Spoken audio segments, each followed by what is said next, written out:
You're listening to the Thrive Podcast, where every week we dive into a practical, tactical tip to bring you from a life of simply surviving to thriving.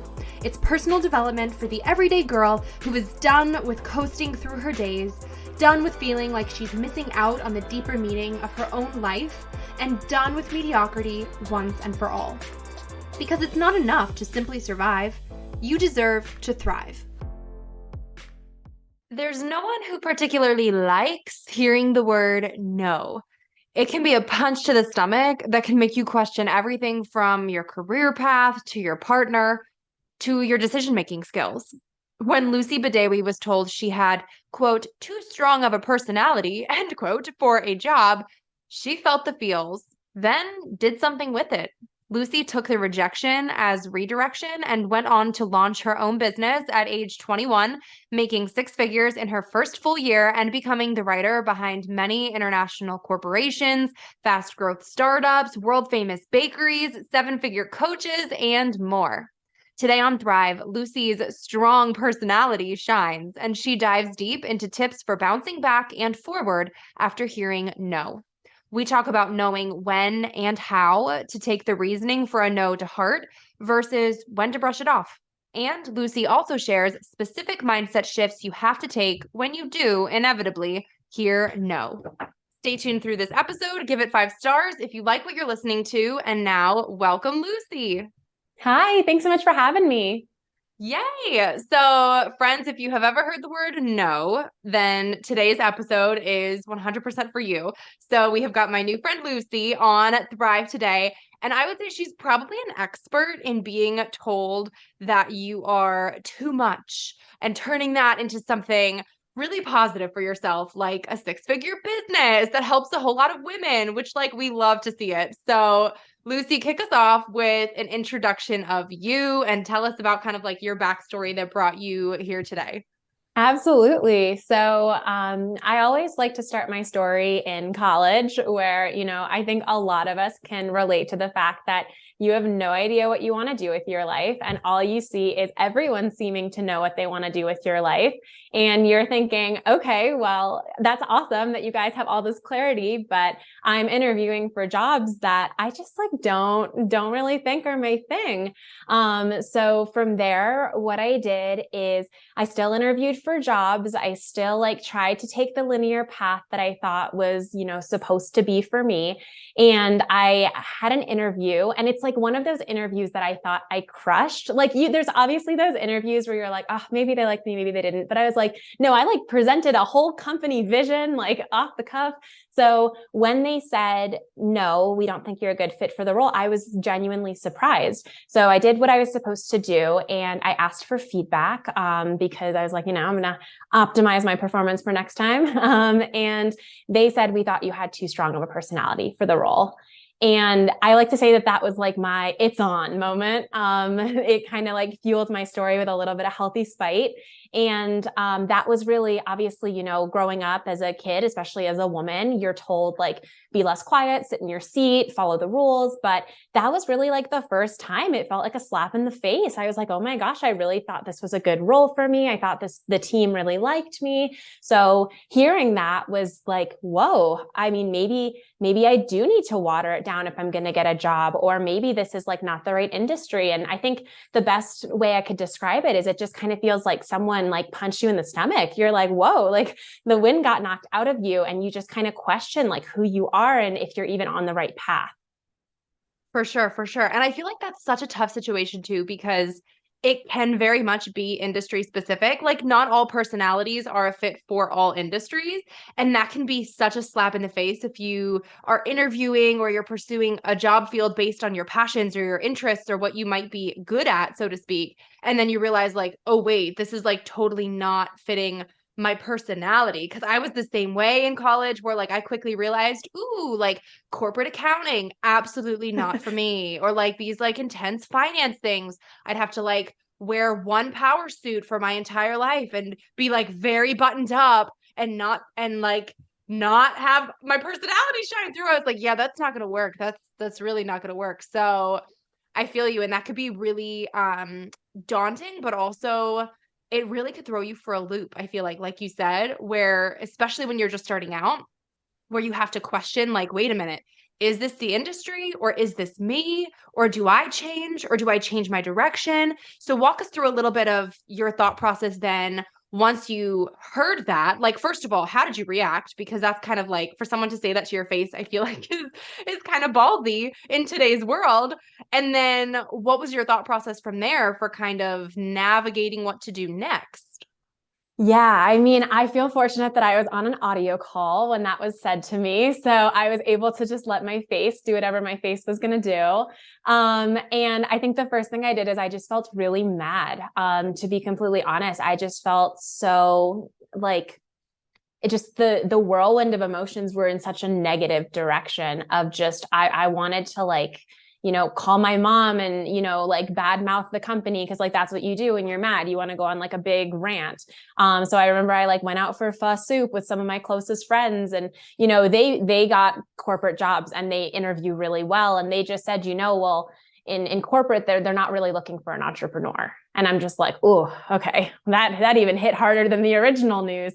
And I think a combination of these factors, obviously, after I was able to like sit on it and sleep on it, it really got me thinking exactly what you just said. Sometimes it is the industry or the job, or maybe it's just not right for you. So I'm a really big believer that every rejection is just pointing you in the direction of where you want to go.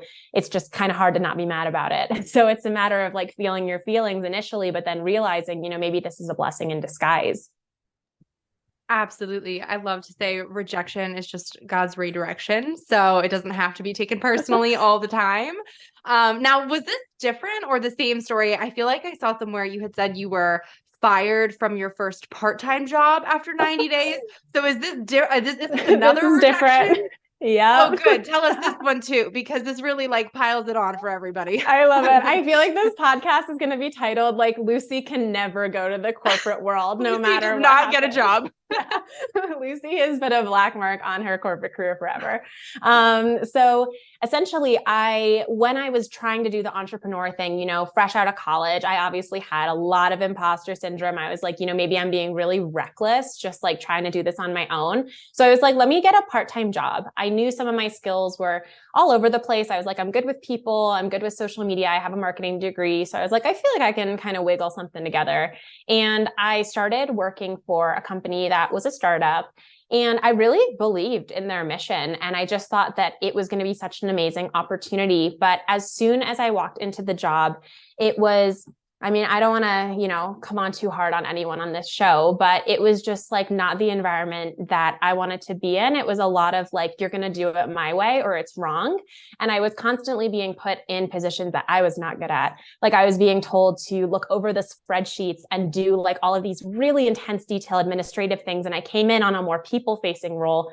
So I was like, I'm not like set up to succeed. It also didn't help that like my performance reviews every week were like 6 pages of me being told like why I'm terrible at my job. So all of this to say, after about 3 months, I started to hit my breaking point. So, I tried to be responsible. I like went straight to the manager and I was like, I'm just like really struggling in this role. Is there anything that you think I can do to be more successful? And, I just kind of got like general answers. And then I think they got a little frustrated with me, like pushing back. So they asked me to kind of like redefine my role and talk about like how I would move the company forward. And I was like, oh, my favorite. So I essentially wrote what I consider to be like a long document of all of the different ways I think they could grow because they were quite stagnant when I was with them. And I, metaphorically put it on their desk. It's over Zoom because it's COVID. And I was completely fired 2 days later, like not even like 2 weeks, not even like we want to talk about this. It was like her HR, me on a Zoom call. And it's like, we're letting you go today. Oh my gosh. Okay, so what did they give you reasoning or justification from that? Because I feel like based on what you just presented, that feels like you did exactly what they asked you to do. And it seems, I mean, I know we just met, but it seems like I feel like I could say with confidence, you probably gave them this feedback in a professional way, in a very forward-thinking way, in a way that you would think and hope that responsible managers or responsible business owners would appreciate and respect, not something that would turn into you're fired. So, like, what did they give you any sort of feedback in that, or how was it presented to you? Because I'm sure at the time that was like, oh, wait, what? I just like did exactly what you told me to do and thought I was helping you, and now you're firing me. Like, that's very confusing. Yeah. I mean, I kind of knew they were not happy with me. I mean, when you get like 6-page performance reviews on like why you suck, like that's usually a pretty good indication. But I will say I really went for it with like the direct communication of like where I think certain things are underperforming. I just tend to be a really direct person, and I guess that doesn't always work for like the politically correctness of relationship building. So what they said to me is they're like, we just don't feel like you're aligned with where our company is looking to go. So it was like a really professional response. It's not like, and again, another rejection that was a blessing in disguise, because it was after this moment that I'm like, okay, I'm just not meant to work for people. And that's when I went all into my copywriting business and scaled it rapidly. So it's like, you know, of course, like everything comes full circle, but I distinctly remember like sitting on the couch, like in COVID, living with my parents and telling my mom, like, so I got fired from my first job and it's been 90 days. What does this mean for the rest of my life? And, you know, that was just kind of that. And of course, like the first rejection, it just takes time to get over. You know, you always think like maybe it was me. And the truth is, even if it is you, don't stop being you just because it's not the version of someone that they want. Ooh, I love that so much, because I love that you right there also acknowledged that sometimes it is you, in the sense of like, I feel like sometimes we face rejection in today's society and people's gut response is to be like, it's not you, it's them. Like they're just full of it. They don't know anything. Like, you're perfect just the way you are. Don't ever change. Like, and I feel like that can be very detrimental to people sometimes, because then you almost don't have the sort of introspection or reflectiveness that you do need for honest personal growth. And sometimes that's, sometimes the rejections, like you said, it's blessings in disguises. Sometimes we do have hard lessons we need to learn, and we're not all perfect. So I think sometimes if you're able to look at it and say like, all right, what aspects of this are me truly, but then take it a step further and say, okay, but like, what does this mean for me? Is this something that I need to actually work on or change altogether? Or is it something where it was just a case of a misalignment at play? And it just was like, all right, I go this direction, you go this direction, and neither one of us necessarily has to change. And that can be, I think, a really helpful exercise to kind of work on, especially when you're going through the thick of what feels like one rejection after another. Absolutely. No, I think it's so easy to just put it on the other person and be like, oh, you know, they don't know what they're talking about. And of course, like that's everyone can use a healthy vent sesh and like a friend that's like, it's not you, you know, like we all need that. But at the end of the day, it's totally okay to admit, like, maybe I am too much. Maybe I am too loud. Maybe I am too forward thinking. Maybe I am too, you know, even negative characteristics. Like it's okay to realize that like you do have weaknesses and you do have things that are going to come across to people as not what they want, but those are probably not the right people to keep in your life. Right. Or everything, I think, also has its reason or its season. So, like you said, like someone might be, okay, you might be too loud, quote unquote, for one situation, but that might really benefit you in another situation. So, it might be something where you don't need to eliminate it altogether, but you just need to be aware of it and then use it to your advantage, and use it when it's the right setting or the right people, or when it's, the right time, right place. Yeah, I mean, they always say, like, if you judge a fish on its ability to walk, it will always be seen as a failure. That's definitely not the quote, but it's something along those lines. And I truly believe that's the same with people. Like, put yourself in situations where you can thrive, where you can be amazing. And there's definitely going to be situations where you can't. Like, if someone put me in like air traffic control, like the whole world would be doomed. So it's like, you know, you just got to know, you got to know yourself and really lean into that. Absolutely. Where do you see the line between taking no as constructive criticism, or kind of internalizing the reason behind the no and maybe changing or adapting something moving forward, versus when you know to just kind of brush it off altogether and just keep on keeping on? All right, not a fit. Sounds great.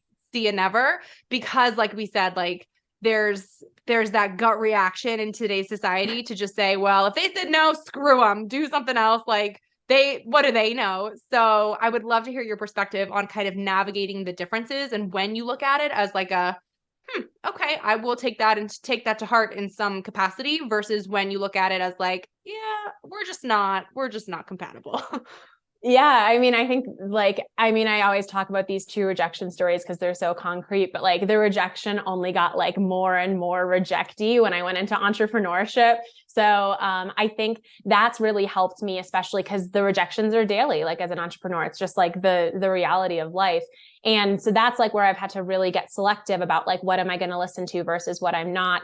And I always say it comes down to look at the person giving you the harsh feedback. So if this person is in a position in their life where you admire and you're like, okay, I want to be like this person. You don't have to like want to be a carbon copy because that's boring. But like, maybe you're like, oh my gosh, I really like the way that they approach their marriage, or I really like where they are in their career.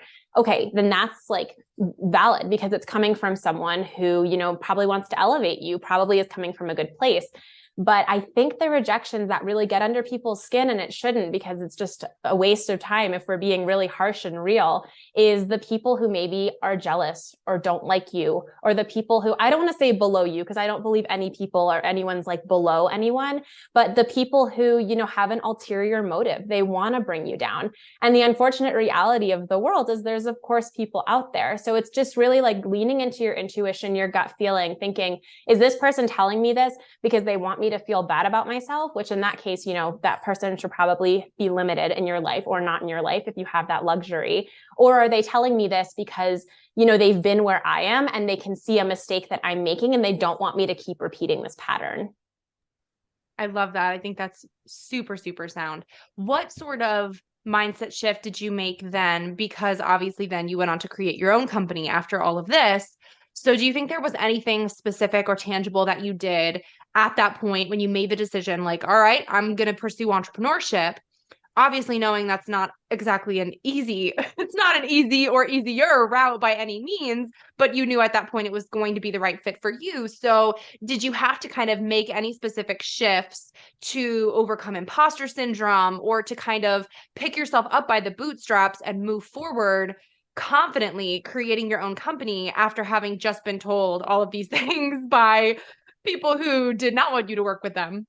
Oh my gosh, can I like check all of the above? like, I think when it comes to shifting your mindset, I always say, like, if you're going to start a business, or even if you're going to move into a career that's different from what you're doing, even if it's a professional journey, it's always a personal journey.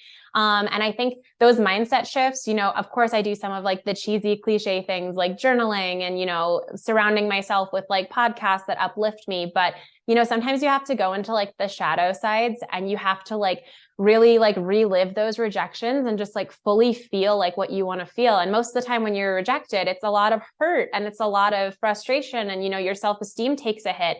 So I think like, of course, like the affirmations and all that stuff that's like very, positive and great. It's like, you have to have that. You have to have that expansive, abundant energy as you move through your life. But it's also okay to be mad. It's okay to be sad. It's okay to feel down on yourself. And it's okay to analyze all of those feelings that are coming into you so you can move past them.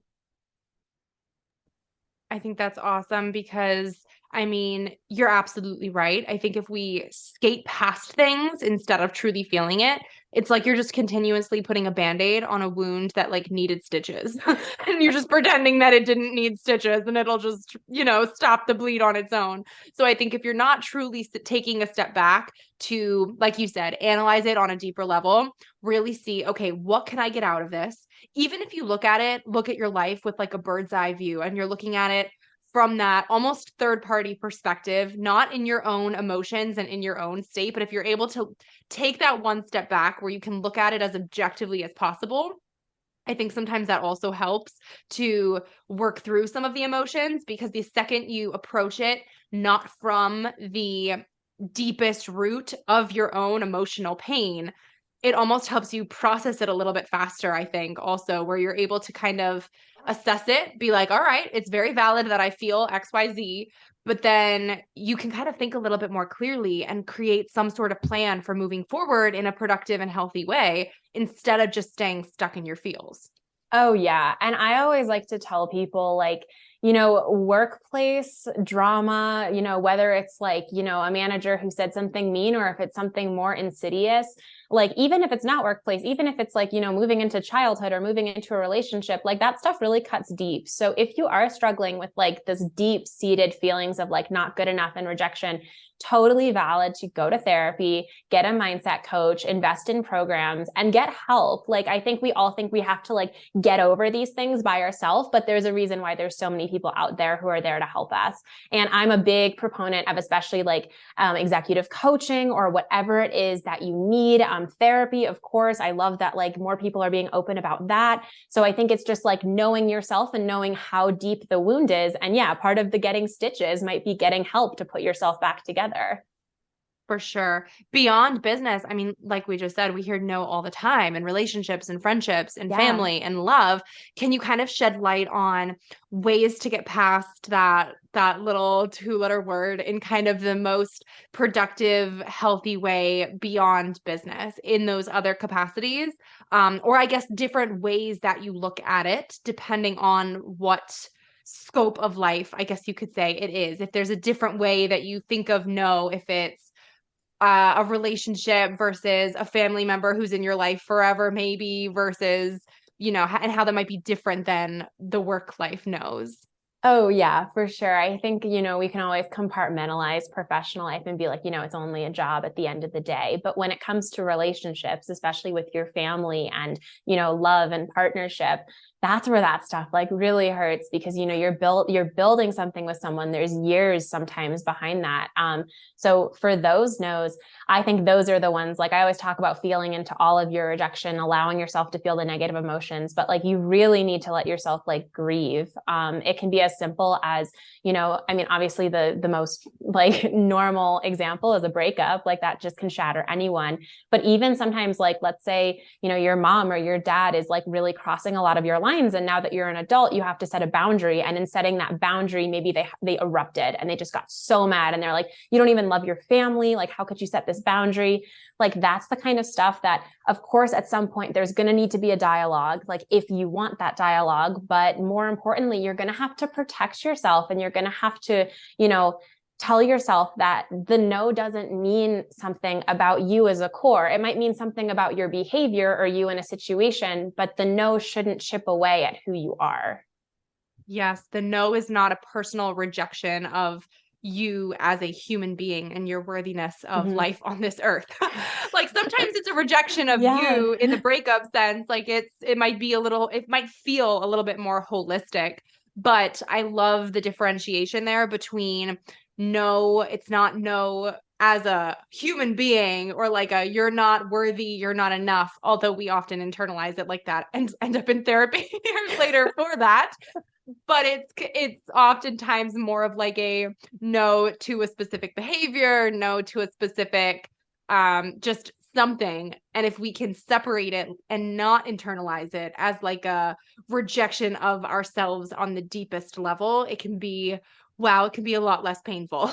Oh yeah. And I always just like to think about all the times like you've broken up with someone. You probably didn't break up with them because you like hated the very core of who they were as a person. I mean, like maybe you did. Maybe you had like a crazy ex and you're just like, okay, he like was so manipulative and horrible and I just needed to get him out of my life. But most of the time I feel like when we break up with people, it's because, we have like differing, where we want our life to go, or there's just like, a deal breaker, some behavior they have that we're like, that's just like not what I want. And when someone breaks up with you or, a friend ends a relationship, it doesn't have to always be romantic. It's usually because of that. It's usually not this like big, like crazy, like get out of my life restraining order. Of course that does happen, but it's usually on a much smaller scale of just, it's not aligned, it's not a fit, and moving on is probably the best decision for both of you. Honestly, I think that is one of the most powerful mindset shifts to make around rejection right there. Going back to what we said in the very beginning about Full circle. yeah, full circle, about rejection being just redirection. Because if you can just look at it as, all right, we just weren't the right fit for each other, whether that's in a job, in a friendship, in a romantic relationship, in whatever, if it's just a matter of for whatever reason, we are not aligned in this moment and our paths are going in two different directions, then it isn't really personal at all. Then it's really just like, hey, we're all just unique individuals on our own unique journeys and our paths are unique and they're going in unique directions. And that's all okay because that's just life. Yeah. Oh, so beautifully said. Well, gosh, this has been so good, Lucy. Can't thank you enough for shedding so much light with folks on Thrive today. I want to get things wrapped up by asking you something we ask everyone on the show, which is, what does thrive mean to you? And how do you strive to thrive in your everyday life? Oh, such a good ending. And now this really goes all full circle. So when it comes to me, when I think of thriving, I think of living in alignment. Everyone's thrive looks different. You know, there's obviously some people who their thrive is going to be like packing a carry-on and traveling the world, and other people's thrive is going to be settling down early with someone they love and having children. So it's like, you know, no one's thriving is going to look the same. But I think when you are living out of alignment with your values and where you want to be, that's when you start to feel all that, like, you know, messy disconnect where you're like, what am I doing? Like, what is my life? So if you can just get super clear on what it is that you want and take that action to get there, or even just surround yourself with the people or make those hard decisions that you're going to have to make when you start living in alignment, then you're going to be on your path to thriving. Oh, I love that. It's awesome. And also so fitting since you're coming at us from Mexico City right now on your little globe trot around. So I love that. Lucy, tell everybody where they can find you online to connect with you more. Yeah, so I'm a big Instagram girl, so you can find me. My personal Instagram is at lucy.bedewi. I assume these will be in the show notes. I have a really hard to spell last name, but if you do want to know the spelling, it's Lucy period Bedewi. If you like kind of the more business side of things, you can follow my business at My Right Hand Woman, right spelled like writing, on Instagram. And please, yeah, just send me a DM. Like, let's get in touch. I'd love to hear your story. I'd love to hear what from this episode really resonated. And I'm excited to chat with all of you guys more. Wait, before you go, make sure you're subscribed to never miss an episode of Thrive. Drop 5 stars on your way out if you like what you just listened to, and come join the party on Instagram at thrive.podcast to stay inspired and thriving all week long. Thanks for tuning in. It's your time to thrive.